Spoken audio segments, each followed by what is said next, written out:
आज हम लोग अभिव्यक्ति और माध्यम श्रृंखला के दूसरे अध्याय पर चर्चा करेंगे, जिसमें पत्रकारिता के विविध आयामों पर चर्चा करेंगे। इससे पहले हम जनसंचार माध्यमों पर चर्चा कर चुके हैं। जनसंचार माध्यमों के कितने रूप हैं और भारत में इसकी शुरुआत कब से हुई, रेडियो की शुरुआत कब से हुई, टेलीविज़न की शुरुआत कब से हुई, इंटरनेट की क्या भूमिकाएं हैं, इन सारी भूमिकाओं पर आपसे हम चर्चा कर चुके हैं। इसलिए एक बेसिक जानकारी आपको हो चुकी है। आप बहुत कुछ जो देख रहे हैं अपने सामने, उससे उन सूचनाओं को जोड़कर समझने में आपको मदद मिली होगी। आज हम लोग पत्रकारिता के विविध आयामों पर चर्चा करेंगे। मार्शल मैकलुहान का नाम आप सब ने सुना होगा, आप सब जानते हैं, जिन्होंने कहा है कि माध्यम ही संदेश है। बहुत से माध्यमों से लगातार आप रूबरू हो रहे हैं और रूबरू होते हुए आप लगातार समझ भी रहे होंगे इस बात को कि वो माध्यम कैसे सीधे आपसे बतियाते हैं, सीधे आपसे बात करते हैं। तो बहुत सी चीज़ें जो लगातार आप देख और सुन रहे हैं, उन्हीं पर हम चर्चा करेंगे। लेकिन उनके नाम क्या हैं, उनकी भूमिकाएं क्या हैं, वो कौन करते हैं, उन लोगों पर हम चर्चा करेंगे। सबसे पहले हम आपसे बात करते हैं कि इसके अंतर्गत किन किन बिंदुओं पर हम चर्चा करेंगे। जैसे पत्रकारिता क्या है, इस पर हम चर्चा करेंगे। समाचार क्या है, समाचार की कुछ परिभाषाएं आपको बताने की कोशिश करेंगे। समाचार के तत्वों पर चर्चा करेंगे। संपादन क्या है, उस पर भी चर्चा करेंगे। संपादन के सिद्धांतों की बात भी थोड़ी सी करेंगे। पत्रकारिता के अन्य आयाम जो होते हैं, जैसे संपादकीय, फोटो पत्रकारिता, कार्टून कोना, रेखांकन, कार्टोग्राफी, ये सब पर हम आपसे थोड़ा चर्चा करने वाले हैं। और ये लगातार आप अखबारों में देखते होंगे, आप इनको पढ़ करके समझ पा रहे होंगे कि हम काफ़ी हद तक प्रिंट मीडियम को ही ध्यान में रख करके बात कर रहे हैं, यानी अखबारों को ध्यान में रख करके बातें कर रहे हैं। बीच बीच में ज़रूर हम इलेक्ट्रॉनिक मीडिया की बात करेंगे, लेकिन मुख्य रूप से हम जो चर्चा करेंगे वो अखबारों को ध्यान में रख करके करेंगे। पत्रकारिता के बहुत से प्रकार हैं, उन पर भी चर्चा करेंगे। खोजपरक पत्रकारिता, विशेषीकृत पत्रकारिता, वॉचडॉग पत्रकारिता, एडवोकेसी पत्रकारिता, वैकल्पिक पत्रकारिता। फिर इसके बाद हम यहाँ पर आकर के भी थोड़ी सी और बातें करेंगे कि आजकल मौजूदा समय में मीडिया के क्या रुझान है, पत्रकारिता किस ओर जा रही है, उस पर भी थोड़ी सी चर्चा करेंगे। तो आइए हम शुरू करते हैं। सबसे पहले तो हम इस पर चर्चा करते हैं कि जैसे अगर मैं आपसे कहूँ कि आप जब किसी से मिलते हैं, अभी इन दिनों जो बहुत दिनों से आप घरों में कैद हैं, इस दौरान जब किसी से बातें करते होंगे तो क्या बातें करते होंगे? आप कहते होंगे कि भाई क्या हालचाल है, क्या समाचार है, कौन सा आजकल क्या कर रहे हो। यानी एक सहज जिज्ञासा आपके मन में ज़रूर होती है। किसी से मिलते वक्त, किसी से बात करते वक्त आप हमेशा सोचते हैं कि उसके बारे में जाने, उसके आसपास क्या हो रहा है वह भी जाने, वह सुने।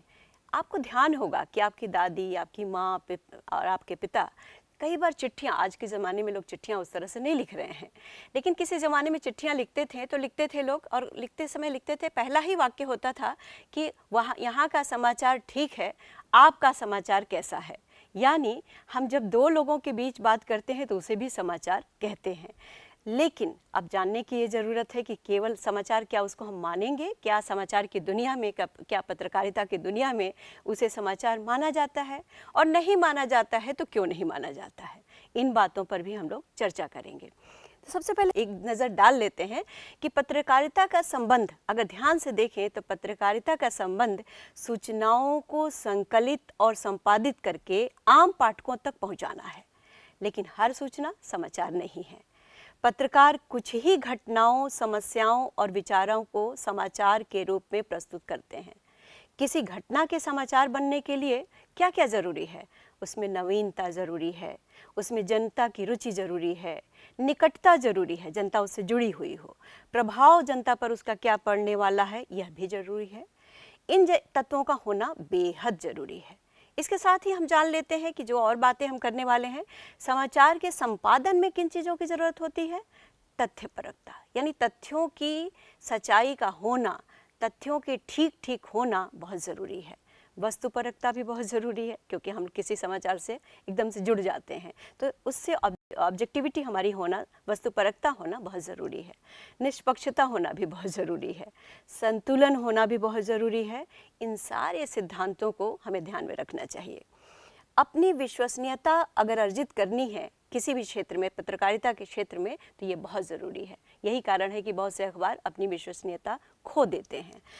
लेकिन पत्रकारिता का संबंध केवल समाचारों से नहीं है, उसमें संपादकीय का पृष्ठ होता है। आप देखते होंगे कि उस जो दूसरा पृष्ठ होता है जिसमें संपादकीय लिखा जाता है, उस पे बहुत से लेख भी होते हैं और सामयिक लेख होते हैं, और उसके जो विशेष जानकार होते हैं, उन जानकार लोगों से, उन विशेषज्ञों से उसे लिखवाया जाता है। कुछ पत्र भी होते हैं उसमें कार्टून कोना भी होता है, आप देखते होंगे, फोटो भी होते हैं, बहुत सी चीज़ें होती हैं। इन सारी चीज़ों पर हम आगे चर्चा करेंगे।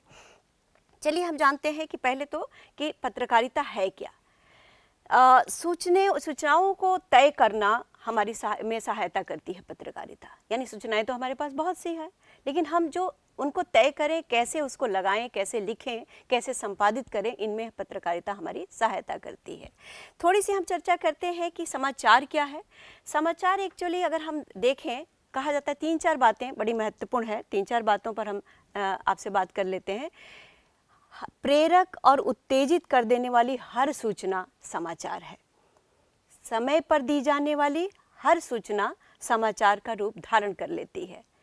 किसी घटना की रिपोर्ट ही समाचार है। समाचार जल्दी में लिखा गया इतिहास है। यहाँ मैंने 4 बातें आपसे की, और ये चारों बातें ज़रूरी नहीं है कि आपको ठीक लग रही हों। आप खुद सोच कर देखिए, हर बिंदुओं पर सोच कर देखिए, और हर बिंदु पर चर्चा करके देखिए, और जो आप पढ़ते हैं अखबारों में, उन पढ़े हुए को उसके मिलान करके देखिए और जानने की कोशिश करिए कि सचमुच क्या समाचार में ये सारी विशेषताएं दिखाई पड़ती हैं या नहीं दिखाई पड़ती हैं। इन सब पर कहीं ना कहीं हम लोगों को चर्चा करने की ज़रूरत है। अब मैं थोड़ी सी आपसे बात कर लेती हूँ। अगर इसकी परिभाषा देने की कोशिश की जाए तो 2 लाइनों में, 2 वाक्यों में क्या परिभाषा हम लोग दे सकते हैं।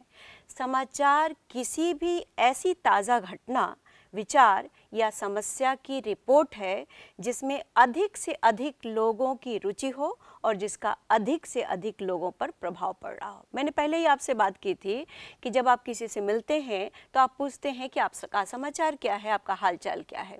यानी एक सहज जिज्ञासा हमारे मन में होती ही है, यह जानने की कि आप कैसे हैं और आपके आसपास कैसा सब कुछ चल रहा है।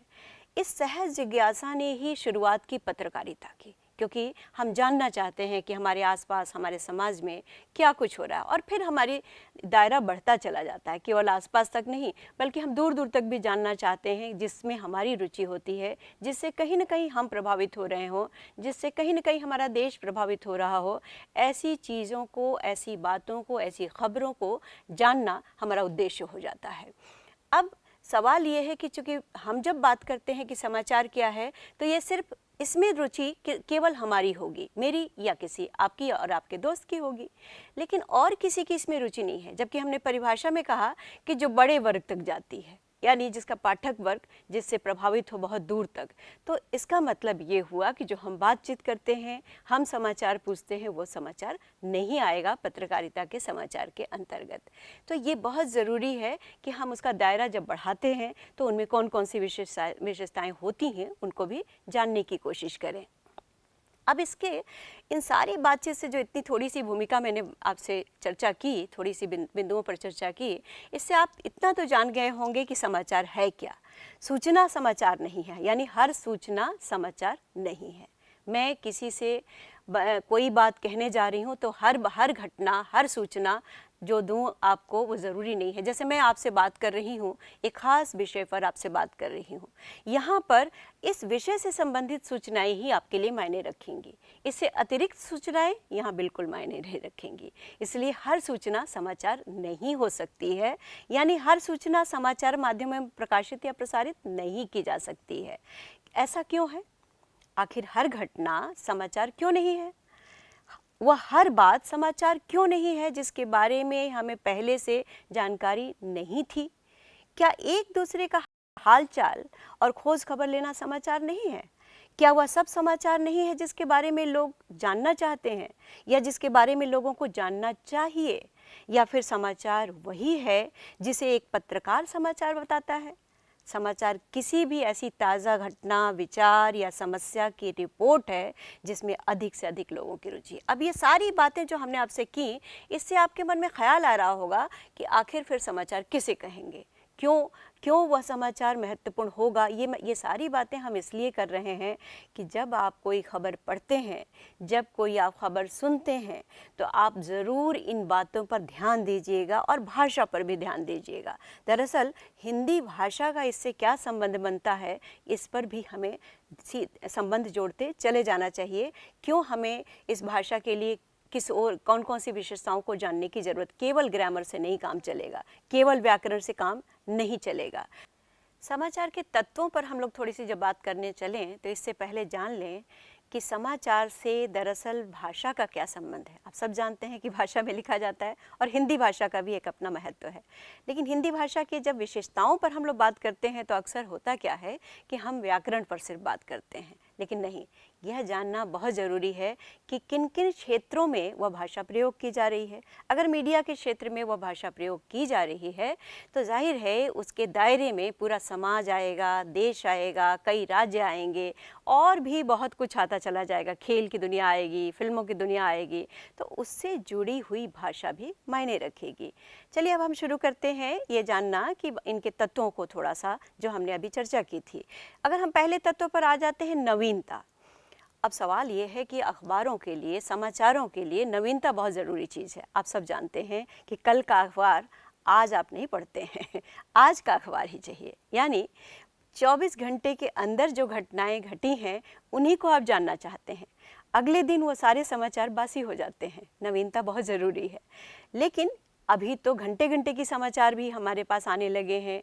बहुत से ऐसे साधन हो चुके हैं, बहुत से ऐसे माध्यम हो चुके हैं, जैसे आप इंटरनेट के ज़रिए तुरंत के समाचार भी आप जान लेते हैं। यानी हर पुराने समाचार को वो दोहराते भी रहते हैं, वो हो रहा है। लेकिन फिर भी अभी भी प्रिंट मीडिया के लिए बहुत मायने रखता है कि 24 घंटे के अंदर जो घटनाएं घटी हैं उन पर हम बात करें, उनको हम अपने अखबार के भीतर दायरे में लें या उन पर समाचार लिखा जाए। अब सवाल ये उठता है कि यानी रात की जो 12 बजे तक की खबर थी वो तो उसमें आ जाए, अगले दिन वो नहीं होगी। अब दूसरा एक सवाल उठता है, जब मैंने आपसे बात की कि नवीनता इसके लिए बहुत महत्वपूर्ण है। अब सवाल ये है कि नवीनता अगर महत्वपूर्ण है तो होता क्या है कि एक ऐसी स्पर्धा है, ऐसा कह सकते हैं कि एक कंपटीशन की भावना, प्रतियोगिता की भावना आज हमारे बीच आने लगी है। एक अखबार से दूसरे अखबार के बीच हो क्या रहा है कि हम जल्दी से जल्दी नवीनता यानी सबसे नई खबर हम दे दें।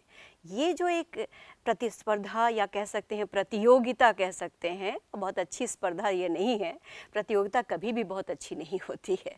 तो ये हो रहा है कि हम चाहते ये हैं कि हमारा अखबार सबसे पहले सबसे नई खबर दे दे। इसका नतीजा ये हो रहा है कि हम कई बार न्याय नहीं कर पा रहे हैं। कई बार होता क्या है कि नवीनता के चक्कर में हम अपने यहाँ पहले छाप देते हैं अखबार और लिख क्या देते हैं कि स्रोत से, विश्वस्त सूत्रों से यह पता चला है। यानी अखबार को हमने उसके तथ्यों को नहीं जांचने की कोशिश की और हमने लिख दिया विश्वस्त सूत्रों से पता चला है। तो ऐसा बहुत कुछ हम करने लगे हैं। इसके साथ ही आप देखते होंगे कई बार क्या होता है, आप आज से ध्यान दीजिएगा कि जब आप अखबार पढ़ते हैं तो कई बार जो उसके शीर्षक होते हैं, उसकी जो हेडलाइंस होती हैं, तो हेडलाइंस में क्या होता है कि बाकायदा एक खबर होती है और ख़बर के आगे क्वेश्चन मार्क लगा होता है, प्रश्न चिन्ह लगा होता है। तो जब हम अखबार की वो खबर पढ़ते हैं तो क्वेश्चन मार्क की ओर या प्रश्न चिन्ह की ओर हमारा ध्यान नहीं जाता है और हमें लगता है कि यही सच्चाई है। जैसे अगर ये कोई कहे कि कोरोना का टीका तैयार, मान लीजिए ये खबर, ये शीर्षक है, हेडलाइन है कि कोरोना का टीका तैयार और आगे क्वेश्चन मार्क है। क्वेश्चन मार्क पर हमारा ध्यान नहीं गया और हमने मान लिया कि कोरोना का टीका तैयार। अंदर जब हम पढ़ेंगे तब जाकर के पता चलेगा कि ऐसे प्रयास हो रहे हैं, कुछ लोगों ने दावे किए हैं और उन दावों को स्रोतों के आधार पर, सूत्रों के आधार पर, विश्वस्त सूत्रों के आधार पर दे दिया गया। दरअसल इसमें चूँकि जनता की रुचि होती है तो आगे हम इस पर भी चर्चा करेंगे, इस कारण से ऐसा हो रहा है। लेकिन सवाल ये है कि हमें इस बात को ध्यान रखना चाहिए कि हम क्या करने जा रहे हैं, हम क्या कर रहे हैं, किसके भावनाओं से खिलवाड़ कर रहे हैं या क्या कर रहे हैं, ये आपको देखने की ज़रूरत होगी। अब दूसरे टॉपिक पर आ जाते हैं, निकटता। अब अगर दूसरी बात करें कि हम जो समाचार पढ़ते हैं, सुनते हैं, हमारा हमेशा ध्यान इस ओर होना चाहिए कि भाई उससे हमारा संबंध कितना है। यानी आप जब भी कोई अखबार का समाचार को पढ़ते हैं तो आपका ध्यान जरूर उस ओर जाता होगा कि मुझे उससे क्या मिलेगा, यानी आपके लिए वो कितना महत्वपूर्ण है, आपके परिवार के लिए कितना महत्वपूर्ण है, आपके समाज के लिए कितना महत्वपूर्ण है, आपके भाषा भाषियों के लिए, जो आप भाषा बोलते हैं उन भाषा भाषियों के लिए कितना महत्वपूर्ण है, आपके देश के लिए कितना महत्वपूर्ण है। तो यानी आपसे उसकी कितनी निकटता है ये भी बहुत ज़रूरी है। लेकिन ऐसा कई बार नहीं भी होता है, ये ध्यान रखिए। क्यों नहीं होता है इस पर हम बाद में चर्चा करेंगे। तो निकटता का होना बहुत ज़रूरी है, ध्यान दीजिएगा आप। तीसरी बात, प्रभाव। अब सवाल ये है कि आपके ऊपर कितना प्रभाव पड़ता है उसका, ये भी बात है। मैंने अभी निकटता की बात की, सवाल ये है कि कैसा प्रभाव पड़ता है उस खबर का, यह भी बहुत ज़रूरी है। क्या आप सकारात्मक ढंग से ले रहे हैं, नकारात्मक ढंग।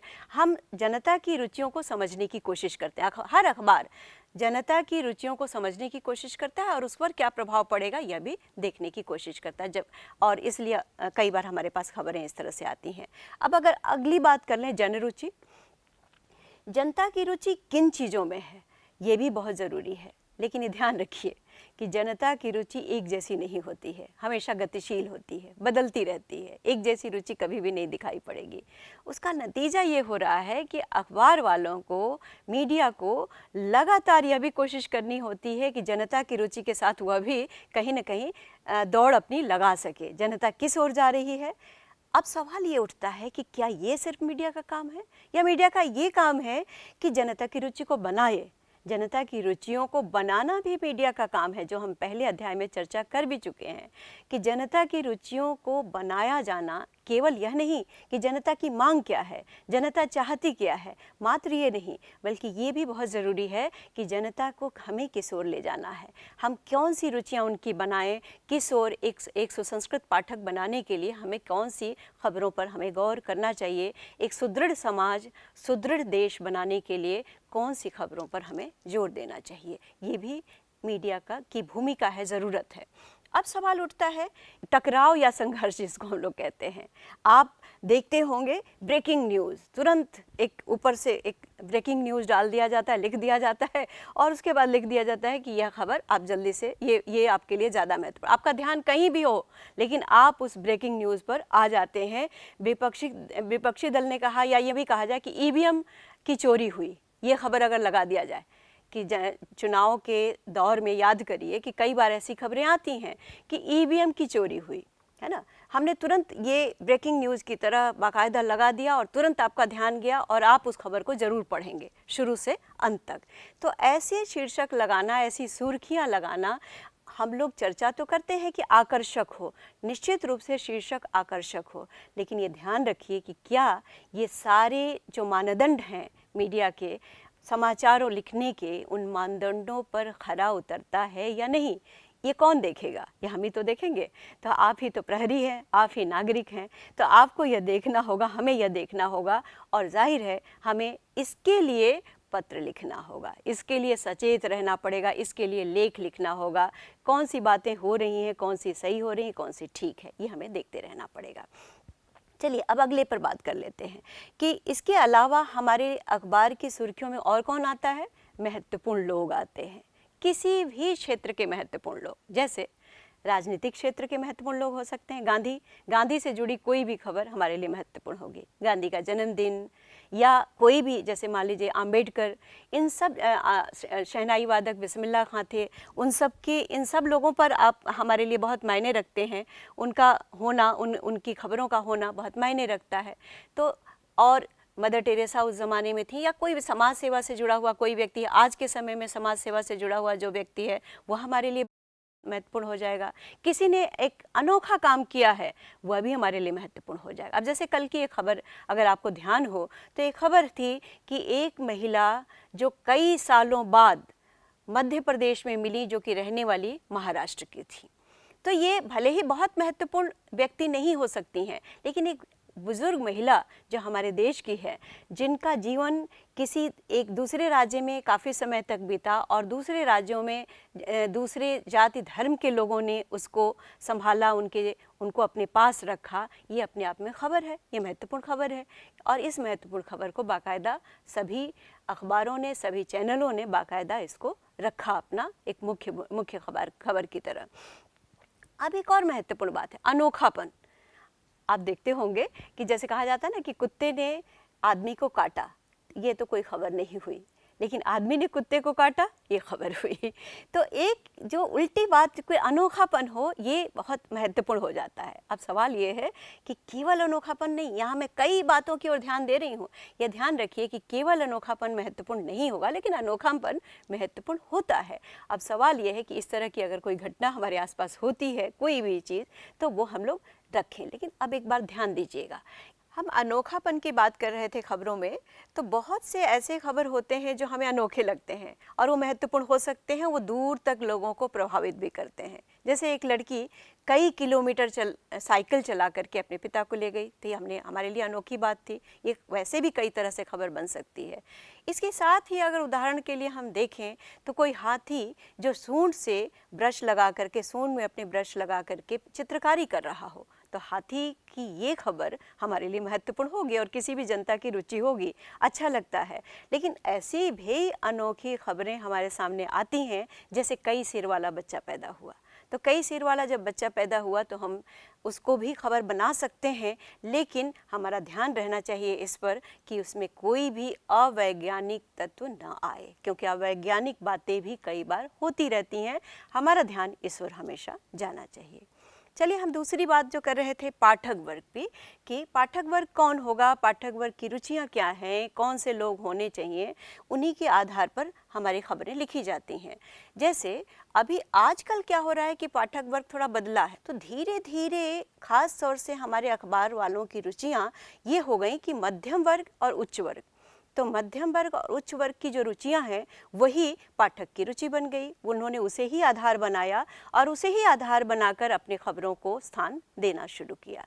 यानी आम आदमी उनसे खबरों से धीरे धीरे बहिष्कृत होता रहा, धीरे धीरे गायब होता रहा, क्योंकि एक तो उनकी आर्थिक स्थिति भी इतनी अच्छी नहीं होती है कि वो अखबार पढ़ सकें, ना तो उनके पास इतना समय होता है। तो हालांकि बहुत से लोग हिंदी अखबारों को या जो राज्य के अखबार हैं, राज्य की भाषाओं में अखबार हैं, उनको खूब पढ़ते हैं, लेकिन फिर भी बहुत कम हद तक। तो इसलिए वो हमारी सीमा, हमारे उसमें नहीं रहा। सवाल ये है कि हम सिर्फ इस नाते कि पाठक उसके इतने से लोग हैं, देखना ये है कि किसको प्रभावित करता है। केवल अगर जो उच्च वर्ग मध्यम वर्ग कितना है, उससे कहीं ज़्यादा हमारे लोग वो लोग हैं जिसे हम सर्वहारा कहते हैं, जिसे हम आम आदमी कहते हैं। तो वो उतनी बड़ी संख्या को प्रभावित करने वाली खबर क्यों ना हमारे लिए खबर बने, थोड़े से लोगों को प्रभावित करने वाली खबर ही सिर्फ खबर क्यों बने। इस पर ज़रा आप सोचिएगा, आप चर्चा करिएगा और तब आप जान पाएंगे इस बात को। चलिए, अब अगली बात पर हम आ जाते हैं कि नीतिगत एक ढांचा भी होता है। लेकिन सवाल ये है कि इन सारी चीज़ों के लिए एक बाकायदा हमारे लिए संगठन बना हुआ है, जिसको हम बार बार कह रहे हैं कि आचार संहिता जिसके लिए होती है। तो एक नीति है, नियम है, और नीतिगत ढांचे को भी ध्यान रखने की ज़रूरत होती है। और आचार संहिता जो कहती है, आचार संहिता मीडिया के लिए भी है, समाचारों के लिए भी है, तो आचार संहिता को ध्यान रखना भी बहुत ज़रूरी हो जाता है। और आज हमारे अखबार या हमारी मीडिया कितना इस पर ध्यान दे रही है, कितना इसको ध्यान में अपने रख रही है, ये हमें देखने की ज़रूरत है। तो आपसे मैं उम्मीद करती हूँ कि आप जब भी अखबार पढ़ें, आप जब भी कोई समाचार सुने या देखें, इन बातों पर ज़रूर गौर करें, इन बातों को देखें, समझें कि क्या इन सारी बातों को एक बड़े पाठक वर्ग को ध्यान में रख करके लिखा गया है या सिर्फ छोटे से पाठक वर्ग को। सवाल ये है कि कितनी दूर तक इसका प्रभाव जाएगा, कितनी दूर तक ये प्रभावित करने वाला है। अगर मान लीजिए जिसकी मेरी रुचि हमारे राज्य की खबरों में है, लेकिन रुचि के बाद भी हमारे राज्य को प्रभावित करने वाली जो भी खबर होगी, जैसे कोरोना का समय ही ले लीजिए, तो कोरोना की खबर चाहे वो विदेशों से जुड़ी हुई हो क्यों ना हो, वो खबर हमारे राज्य पर असर करेगी। इसलिए राज्य की सीमा में रहते हुए भी, राज्य के दायरे में रहते हुए भी हमारे लिए वो महत्वपूर्ण होगी। अब सवाल ये है कि वो हमें किस किस तरह प्रभावित करती है। तो इन सारी बातों पर आप गौर करिए, चर्चा करते रहिए। हम अगले भाग में आपसे फिर मिलेंगे।